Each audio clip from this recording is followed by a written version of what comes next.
नमस्कार, आप देख रहे हैं न्यूज़ फॉर इंडिया। मैं हूं आपके साथ ऋतु तोमर। देवभूमि की शुरुआत करेंगे इस वक्त की बड़ी खबर के साथ। सृष्टि गोस्वामी बनी एक दिन की नई मुख्यमंत्री।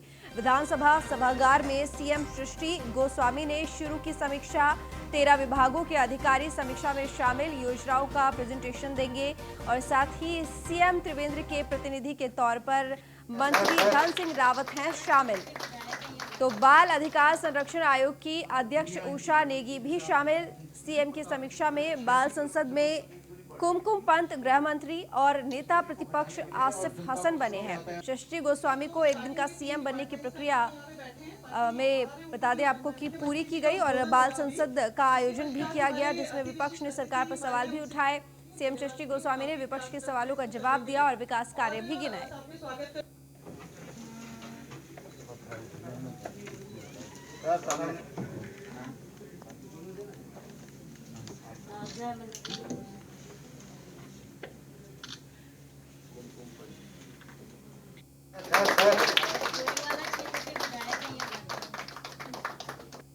दूरियां इनकी बढ़ गई थी, जैसे आप देख रहे हैं प्रेजेंटेशन में प्रताप नगर की दूरी 86 किलोमीटर से बढ़कर दूरी बढ़ चुकी थी।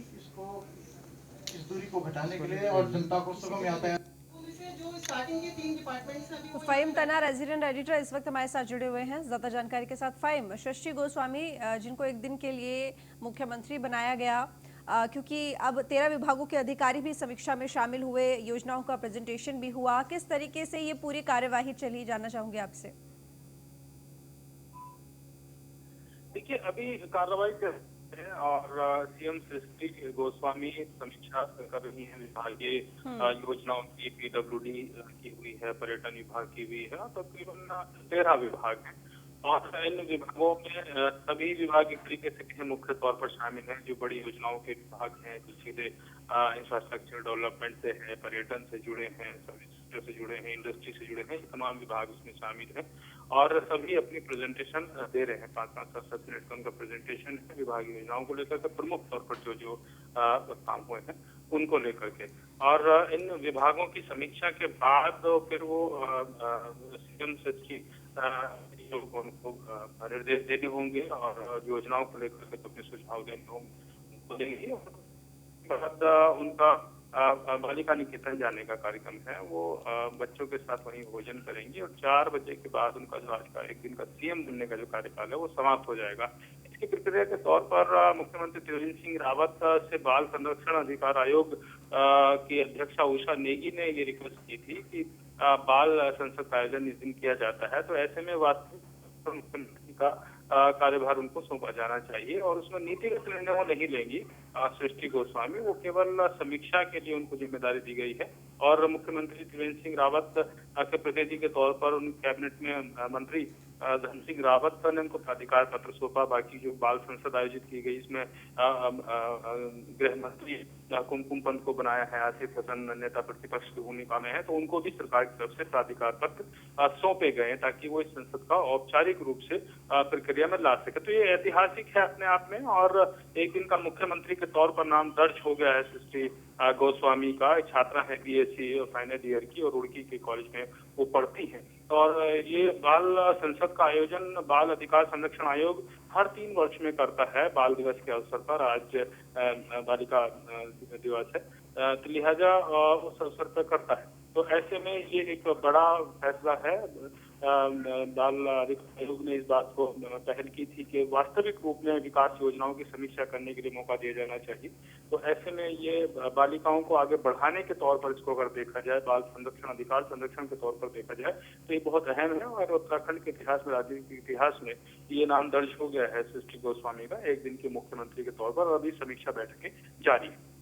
ठीक, बिल्कुल ठीक कहा आपने फ़हीम यहाँ पर, और इतिहास में दर्ज हो गया है। लेकिन फ़हीम, इसके साथ ही एक बात और, क्योंकि एक तो बालिका दिवस आज है और ऐसे में जिस तरीके से आज मुख्यमंत्री के तौर पर सृष्टि गोस्वामी का चुनाव हुआ है, ये भी अपने आप में एक ऐतिहासिक कदम है। और इसके साथ ही जो बच्चे हैं वो हमारा भविष्य होते हैं, वो देश का भविष्य होते हैं, राज्य का भविष्य होते हैं। ऐसे में एक बड़ी पहल है ये राज्य सरकार की तरफ से, और साथ ही ये बताने के लिए, लोगों में ये संदेश देने के लिए कि आखिर बच्चों के साथ किस तरह का व्यवहार करना चाहिए, बच्चों को उनके ऊपर किस तरह की आगे भविष्य को लेकर जिम्मेदारी होती है, उसके लिए वो कितने सजग हैं और किस तरह से उनको प्रेरित किया जा सकता है। तो इस दिशा की तरफ ये एक कदम है और लोगों तक एक मैसेज भी जाएगा। बिल्कुल, जो अच्छा है वो कल का यूथ होगा, युवा होगा, और जो आज का युवा है वो कल देश का भविष्य उस रूप में होगा, आगे जिम्मेदारियां संभालेगा। तो जाहिर सी बात है कि उसके मद्देनजर दृष्टिकोण से बहुत महत्वपूर्ण संदेश है, और यही वजह है क्योंकि हम देख रहे हैं कि युवा बाल संसद का आयोजन है, और इसमें जो अभी शुरुआत में मीडिया की एंट्री थी उस हिसाब से तो देखा हमने, जिस तरीके से बात की हम दर्शकों को खबर कि जो विधायक चुने गए हैं मंत्री, बात करने का है लेकर के सवाल के तौर पर, और मुख्यमंत्री सृष्टि गोस्वामी का भी जो कहने का अंदाज है, जवाब देने का है, तो बहुत कुछ उन्होंने सीखा है, कुछ देखने को मिला है कि वो बहुत कुछ कर सकते हैं और मौके की जरूरतें होती हैं, और इसके लिए बराबरी की बात हुई है। बालिका उसमें भेदभाव लिंग के आधार पर नहीं बल्कि समान अवसर उपलब्ध कराने की कोशिश होनी चाहिए, और ये एक मानसिक तौर पर बड़े कैनवास की जरूरत है समाज में कि अगर मौका दें तो उसमें बालक हो या बालिका, लेकिन वो भर करके प्रतिभा सामने आती है। तो लिहाजा संसदीय कार्य प्रणाली को युवाओं में इसका एक बढ़ाने के लिए इसकी तरफ झुकाव हो, इसको समझे, आकर्षित हो, इसको समझे और उसको प्रभावशाली ढंग से ले जीवन में कैरियर के तौर पर भी, ताकि समाज में युवा आए, पढ़ा लिखा युवा आए और वो अपना योगदान दें। बिल्कुल फ़हीम, बहुत शुक्रिया आपका तमाम जानकारी के लिए। तो एक दिन के लिए सृष्टि गोस्वामी को मुख्यमंत्री बनाया गया और इसके तहत ये कार्रवाई भी जारी है, जिसमें विपक्ष के सवालों का जवाब भी दे रही हैं सृष्टि गोस्वामी। तो बाल अधिकार संरक्षण आयोग के अध्यक्ष उषा नेगी भी इस कार्यवाही में शामिल है। 13 विभागों के अधिकारी समीक्षा में मौजूद है, प्रेजेंटेशन दे रहे हैं अपने अपने कार्यों को लेकर, और साथ ही शाम 4 या 5 बजे तक एक दिन की कार्यवाही है, जब तक एक दिन के लिए मुख्यमंत्री रहेंगी सृष्टि गोस्वामी। तो हरिद्वार दौरे पर मुख्यमंत्री त्रिवेंद्र सिंह रावत, देहरादून हरिद्वार हाईवे का निरीक्षण उन्होंने किया। लाल तप्पड़ फ्लाईओवर का भी सीएम त्रिवेंद्र रावत ने निरीक्षण किया। सीएम ने अधिकारियों और कर्मचारियों से जानकारी ली, कब तक फ्लाईओवर का काम पूरा होगा। सीएम त्रिवेंद्र रावत ने अधिकारियों से पूछा, अधिकारियों ने सीएम त्रिवेंद्र रावत को काम के बारे में जानकारी दी। 31 जनवरी तक फ्लाईओवर का काम पूरा हो जाएगा, अधिकारियों ने कहा। अटल बिहारी वाजपेयी विश्राम गृह में सीएम त्रिवेंद्र रावत ने विश्राम भी किया। कुंभ मेले के लिए होने वाले कार्यों का निरीक्षण भी करेंगे सीएम त्रिवेंद्र रावत, और मंत्री मदन कौशिक और विधायक आदेश चौहान भी इस दौरान मौजूद रहे मुख्यमंत्री त्रिवेंद्र रावत के साथ। तो आपको बता दें कि आज दौरे पर है हरिद्वार के मुख्यमंत्री त्रिवेंद्र रावत, जहां दौरे पर सबसे पहले वो पहुंचे देहरादून हरिद्वार हाईवे, जहां पर कार्यों का निरीक्षण किया कि आखिर कितना काम हुआ है, कितना बाकी है, किस तरीके से हो रहा है। प्रोजेक्ट के बारे में पूरी जानकारी उन्होंने अधिकारियों से ली, उनके साथ में उनके अधिकारी भी मौजूद थे। और इसके साथ ही फिर वो पहुंचे लाल तप्पड़ फ्लाईओवर, जहाँ पर जाकर उन्होंने अधिकारियों से पूछा कि आखिर ये कब तक कंप्लीट हो जाएगा पूरा काम। तो अधिकारियों ने जानकारी दी कि 31 जनवरी तक ये पूरा हो जाएगा। इसके साथ ही फिर विश्राम करने के लिए अटल बिहारी वाजपेयी विश्राम गृह में चले गए मुख्यमंत्री त्रिवेंद्र रावत, और फिर उसके बाद कुंभ मेले की तैयारियों का निरीक्षण भी करेंगे मुख्यमंत्री त्रिवेंद्र रावत। तो जिस तरीके से हाईकोर्ट ने भी अंतिम तिथि दे दी थी कि तब तक तैयारियां पूरी कर ली जाएं, कार्य पूरे कर लिए जाएं, तो ये निरीक्षण करने के लिए मुख्यमंत्री त्रिवेंद्र रावत आज कुंभ मेले का तैयारियों को देखने भी जाएंगे।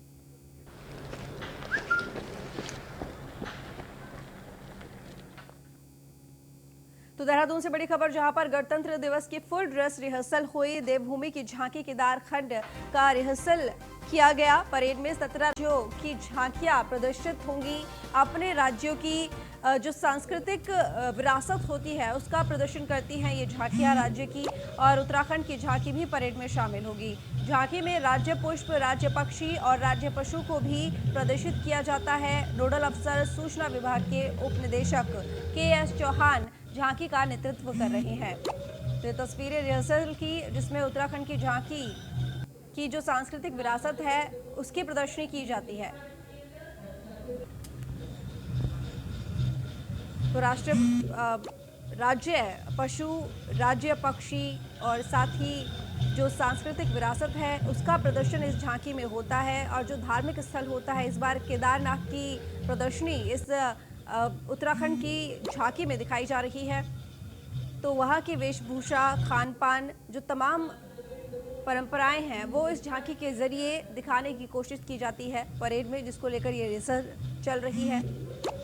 तो 26 जनवरी को उत्तराखंड की ये झांकी परेड में शामिल होगी, सम्मिलित होगी।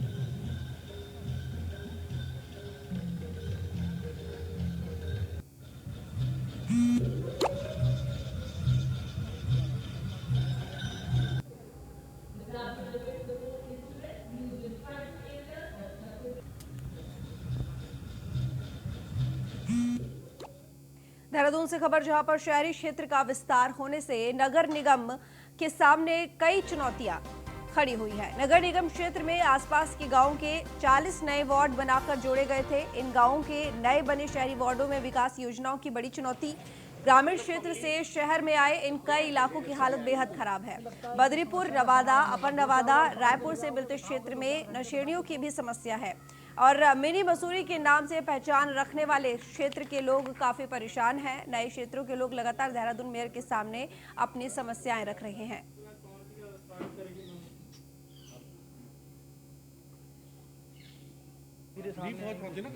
शहरी क्षेत्र का विस्तार होने से नगर निगम के सामने कई चुनौतियां खड़ी हुई हैं, कई परेशानियां हैं। नगर निगम क्षेत्र के आसपास के गांव के 40 नए वार्ड बनाकर जोड़े गए थे और इन गांवों में नए बने शहरी वार्डों में विकास योजनाओं की बड़ी चुनौती नगर निगम के सामने खड़ी हुई है।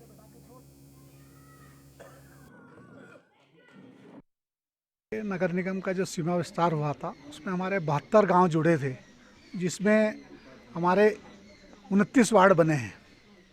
29 वार्डों में एक तो हमारी डोर टू डोर कूड़ा कलेक्शन की समस्या थी और जो लाइटों की समस्या थी। दो मेन जो नगर निगम के मूल काम हैं उसमें, लेकिन हमने जनता से वादा किया था चुनाव के समय में कि जो नगर निगम से जो आपको सुविधाएं मिलेंगी उसको हमने अभी 65,000 बल्बों की LED लाइट की व्यवस्था करी है और वो काम जो है बहुत जल्दी जो है शीघ्र प्रारंभ हो जाएगा और हमने 6 महीने के अंदर अंदर 65,000 लाइटें हमारे ग्रामीण क्षेत्रों में लगेंगी।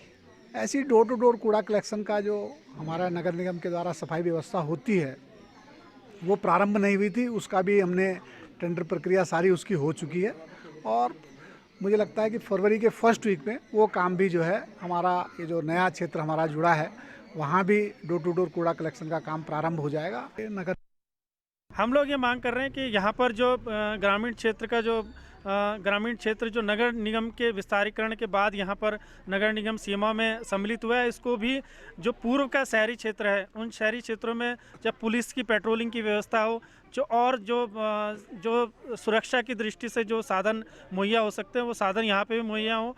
और यहाँ पर क्योंकि ग्रामीण क्षेत्र अभी नया शहरी क्षेत्रों में अभी 2 ही वर्ष हुए हैं सम्मिलित हुआ है, तो यहाँ पर और जंगली जानवरों का क्योंकि शहरी अतिक्रमण बढ़ने से जंगली जानवरों का प्रकोप भी बढ़ा है। हम रुक करेंगे खबरों की तरफ। देहरादून से खबर, जहां पर राज्य स्तरीय निबंध प्रतियोगिता के विजेताओं को पुरस्कार दिया जाएगा। सीएम त्रिवेंद्र रावत ने सीएम आवास में विजेताओं को पुरस्कार दिया। उच्च शिक्षा विभाग की तरफ से राष्ट्रीय युवा चेतना दिवस पर प्रतियोगिता हुई थी। नेताजी की जयंती के उपलक्ष्य में आयोजित की गई थी निबंध प्रतियोगिता में प्रथम दिन विजेताओं को मिले 1,75,000 50,000 रुपए। राज्य में जल्द ही होगा युवा आयोग का गठन, सीएम त्रिवेंद्र रावत ने कहा। तो बता दें कि इस दौरान राज्य स्तर पर निबंध प्रतियोगिता में DWT कॉलेज की B.Ed की छात्रा सौम्या ने प्रथम, DAV PG कॉलेज के छात्र उज्जवल शर्मा ने द्वितीय और बाल गंगा महाविद्यालय सैंदुल कैमर की छात्रा अंजलि ममगई ने तृतीय स्थान प्राप्त किया। बता दें कि युवा कल्याण विभाग की तरफ से नेताजी सुभाष चंद्र बोस युवाओं की प्रेरणा विषय पर राज्य स्तरीय भाषण प्रतियोगिता का आयोजन किया गया, जिसमें देहरादून के गौतम खट्टर ने प्रथम, अल्मोड़ा की हिमानी दुर्गापाल ने द्वितीय और नैनीताल के रोहित सिंह रावत और हरिद्वार की कुमारी अक्षी गौड़ ने संयुक्त रूप से तृतीय स्थान प्राप्त किया। इस दौरान मुख्यमंत्री त्रिवेंद्र सिंह रावत ने कहा कि शीघ्र ही राज्य में युवा आयोग का गठन किया जाएगा। ताकि हमारे युवा क्या सोचते हैं, अपने लक्ष्यों को पूरा करने की उनकी क्या आकांक्षाएं हैं, इसका स्पष्ट रोड मैप तैयार हो सके।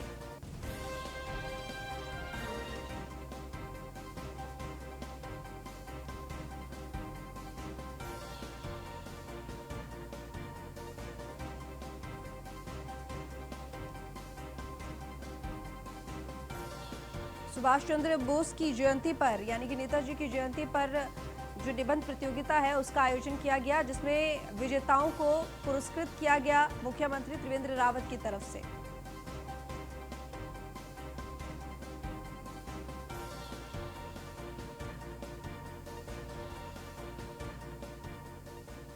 तो वहीं जेके के यहाँ पर जेके के निर्वाचित पंचायत प्रतिनिधियों का सीएम ने स्वागत किया। उत्तराखंड देवभूमि और अतिथि देवो भव हमारी परंपरा, मुख्यमंत्री त्रिवेंद्र रावत ने कहा। पंचायत प्रतिनिधि अपने क्षेत्रों में विकास की दिशा तय करने के लिए कार्य करेंगे। पंचायत प्रतिनिधि लोकतंत्र की मजबूती के लिए काम करेंगे। इस प्रकार के अध्ययन भ्रमण कार्यक्रम एक दूसरे राज्य की संस्कृति में मददगार भी होते हैं। तो मुख्यमंत्री त्रिवेंद्र रावत ने अतिथि देवो भव के साथ जेके के निर्वाचित पंचायत प्रतिनिधियों का स्वागत किया।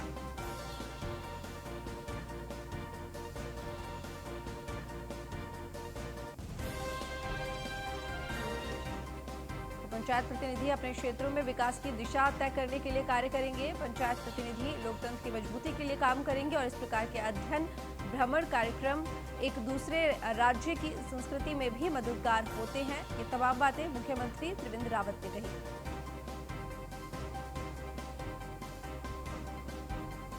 तो यह अध्ययन भ्रमण कार्यक्रम के तहत जम्मू कश्मीर के निर्वाचित पंचायत प्रतिनिधि उत्तराखंड पहुंचे थे, जहां पर मुख्यमंत्री त्रिवेंद्र रावत ने उनका स्वागत किया।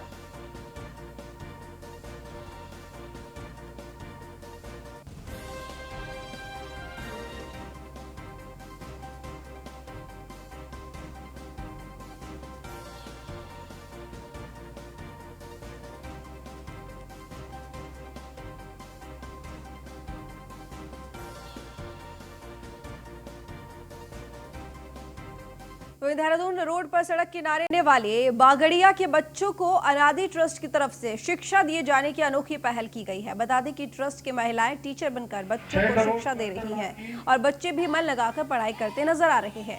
यही नहीं, एक संस्था की तरफ से बच्चों को दरी, कॉपी, पेंसिल भी उपलब्ध कराई गई है। बच्चों का कहना है कि पढ़ाई करके उनको अच्छा लग रहा है। वहीं बच्चों के परिजन भी बच्चों को शिक्षित होते देख खुश नजर आ रहे हैं। परिजनों का कहना है कि बच्चे शिक्षित होंगे तो वे अच्छी जगह नौकरी कर अपना भविष्य उज्जवल कर सकेंगे। अनादि ट्रस्ट की इस पहल पर शहरवासियों ने हर्ष व्यक्त किया है। योजना पूर्ण करने में 6 करोड़ 74 लाख की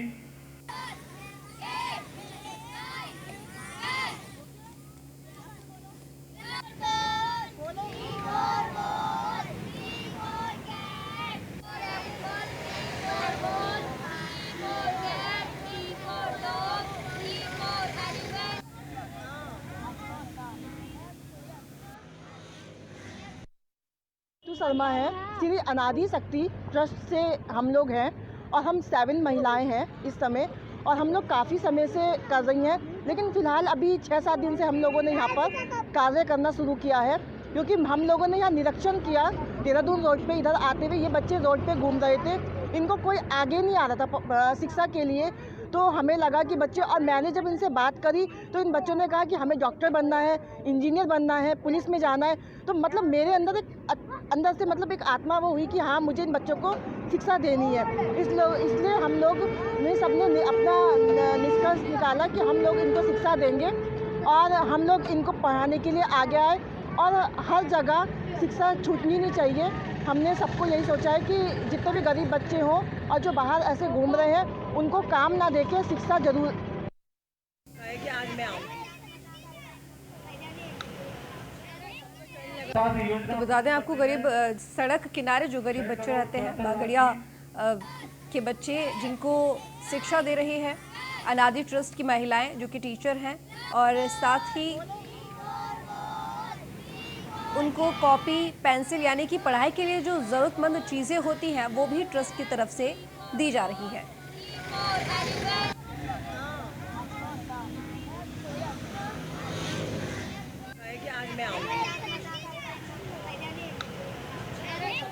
साथ योजना पूर्ण करने में 6 करोड़ 74 लाख की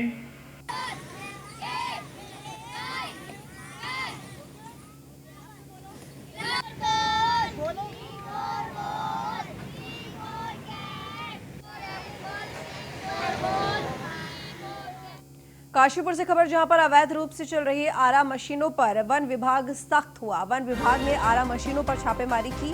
वन विभाग के डीएफओ तराई पश्चिमी के निर्देश पर कार्रवाई की गई और कार्रवाई से आरा मशीन चला रहे कारोबारियों में हड़कंप मचा हुआ है। काशीपुर में अवैध रूप से चल रही आरा मशीनों पर वन विभाग सख्त हो गया है। वन विभाग के डीएफओ तराई पश्चिमी के निर्देश पर वन क्षेत्राधिकारी काशीपुर और वन विभाग के एसडीओ जसपुर के संयुक्त नेतृत्व में काशीपुर में अवैध रूप से चल रही 7 आरा मशीनों को सील कर दिया गया। वन विभाग की तरफ से अचानक की गई इस कार्रवाई से अवैध रूप से आरा मशीन चला रहे कारोबारियों में हड़कंप मच गया। दरअसल काशीपुर वन विभाग के रामनगर के डीएफओ कार्यालय को लगातार काशीपुर और आसपास के क्षेत्र में अवैध रूप से आरा मशीन संचालित किए जाने की शिकायतें प्राप्त हो रही थी, जिसके बाद आज प्रभागीय वन अधिकारी रामनगर की तरफ से वन क्षेत्राधिकारी काशीपुर को दिए गए सख्त निर्देश के बाद आनन फानन में वन क्षेत्राधिकारी काशीपुर ने वन विभाग के एसडीओ जसपुर के साथ मिलकर काशीपुर में अवैध रूप से संचालित आरा मशीनों पर छापेमार कार्रवाई की। काशीपुर क्षेत्र में अवैध आरा मशीनें चलाई जा रही हैं, इसके बारे में मुखबिरी मिली थी। तो इस दौरान हमने लोकल पुलिस काशीपुर की, हमारा वन विभाग का काशीपुर का स्टाफ और जसपुर का स्टाफ साथ लेके हमने मशीनों पर सीलबंदी किए हैं। फिलहाल इस बुलेटिन में इतना ही। देखते रहिए न्यूज़ इंडिया।